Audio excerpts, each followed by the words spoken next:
Yung gabi, share ko lang din po na ng dito po pinapaliwanag na tanging ang ating mga pangyarihang Diyos, si Kristo po, sa mga huling araw lang po talaga makapagbibigay ng ating buhay na walang hanggan po. So ibig sabihin po, tayong mga tao po ay maaring taglayin ng sino man sa atin ng mga sangkatauhan.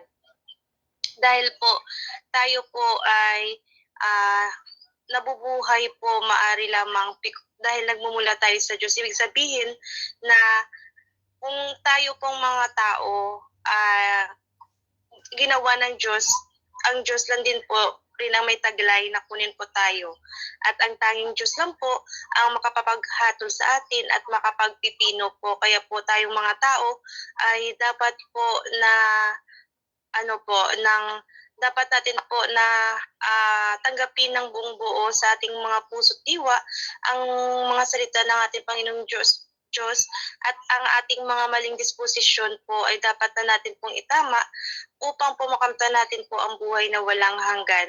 At dito din po na reflect ko rin po na sa passages po na natalakay natin ngayon dito na ang Diyos po talaga ay dapat hanapin natin ang ating mga kalooban para po sa ating mahal na Diyos at ang pagpapahayag ng ating makapangyarihang Diyos, saan man tayo, ang kanyang mga bagong salita na binibigkas niya, ang kanyang mga tinig ay ating pong isabuhay at ating pong mahalin o gawin po ang mga kagustuhan ng ating Panginoong Diyos at sumunod po tayo sa mga yapak na gusto ng ating makapangyarihang Diyos.